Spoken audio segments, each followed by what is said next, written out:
மதுரைக்கு மெட்ரோ வந்து மறுக்கப்பட்டதுக்கு என்ன சார்? மறுக்கப்படலை, ரிட்டர்ன் பண்ணியிருக்காங்களா, ரிஜெக்ட் பண்ணியிருக்காங்களா? திருப்பி அனுப்பியிருக்கிறாங்க. திருப்பி அனுப்பியிருக்காங்க.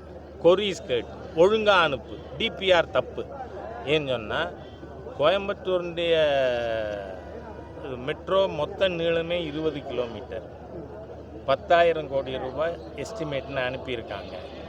ஆனால் அதில் என்ன சொல்கிறாங்க, எடுத்த உடனே சென்னை மெட்ரோவை விட அதிகமான பேசஞ்சர்ஸ் யூஸ் பண்ணுவாங்கன்னு.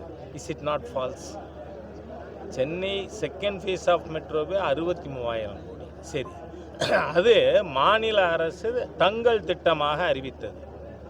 ஆனால் மத்திய அரசு அதை ஏற்றுக்கொண்டு நிதி ஒதுக்கியிருக்கு. அப்போது அவ்வளோ பெரிய ஸ்கீமுக்கு நிதி கொடுக்கும்னு சொன்னால் கோயம்புத்தூர் ஏன் ரிஜெக்ட் பண்ணணும்? சரி, 7 ஸ்டேஷன் நீங்கள் சொல்லியிருக்கீங்க, இடமே போதாது. அடுத்தது எத்தனை தனியார் கட்டடங்கள், பிஸ்னஸ் எஸ்டாப்ளிஷ்மெண்ட்ஸ் இதில் இடிபடுது?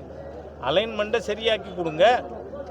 ஆகவே முழுக்க முழுக்க மாநில அரசினுடைய தவறின் காரணமாக திருத்தி அனுப்ப சொல்லி, தப்பு பண்ணினா வாத்தியார் ஒரு குட்டி ஒழுங்காக எழுதுடான்னு சொல்கிற மாதிரி. அதனால் இதை இதில் மறுக்கலை. சரி, நீங்கள் மதுரைக்கு உங்கள் டிபிஆர்லேயும் சொல்கிறீங்க மத்திய அரசு திட்டத்தில் அந்த எலக்ட்ரானிக் பஸ்ஸு விட்டாலே போதுமானதுன்னு. பின்ன ஏன் அனுப்புனீங்க? நீங்கள் அந்த டிபிஆர்லேயும் சொல்லியிருக்கீங்க இது பஸ்ஸு போதுமானதுன்னு. அப்போ மெட்ரோ எப்படி அனுப்பிச்சிங்க? அதனால் அரசாங்கம் இதை திட்டத்தை அனுப்பும் பொழுதே மத்திய அரசை குறை சொல்ல வேண்டும் என்கின்ற தீய எண்ணத்தோடு சொல்லியிருக்கு. Now the have God exposed. Sir, கோயம்புத்தூருக்கு வந்த பிரதமர் விட்டுட்டு இப்போ மறுபடியும் டெல்லியில் போய் சந்திக்க போகிறேன் அப்படிங்கிறாங்களே சார். யார்? சிஎம். எப்போ வேணால் சந்திக்கலாம். அதில் என்ன சார்? நாக்பூர்லேயும் ஆக்ராவிலையும் மக்கள் தொகை குறைவாக தான் இருக்குது, அதுக்கெல்லாம் அனுமதி எடுத்துருக்காங்கன்னு சொல்கிறாங்க. நான் சொல்கிறது கேளுங்க.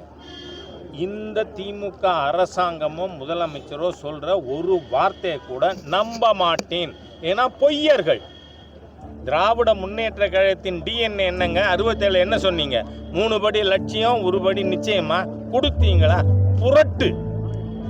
திராவிடியன் ஸ்டாக்னு சொன்னாலே திருட்டு, புரட்டு, இருட்டு, உருட்டு.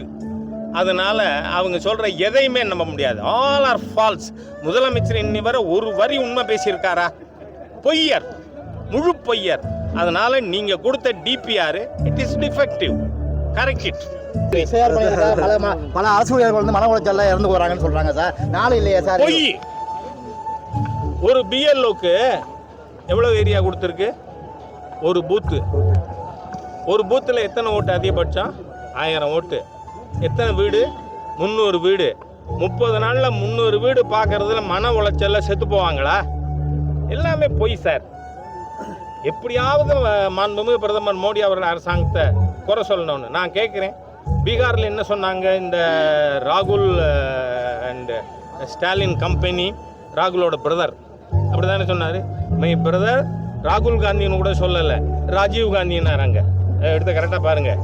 அந்த மாதிரி பேசுனீங்களே. 65 லட்சம் பேர் விடுபட்டு போயிருக்குன்னு பீகாரில். தேர்தல் முடிஞ்சு ஒரு நபராவது என் ஓட்டு விட்டு போயிருக்குன்னு தேர்தல் பொழுது வீதிக்கு வந்தாரா பீகாரில்? என்ன பொய்? உண்மையே பேச மாட்டீங்களா? இந்த indie கூட்டணினாலே they are frauds by frauds of frauds. அவ்வளோதான்.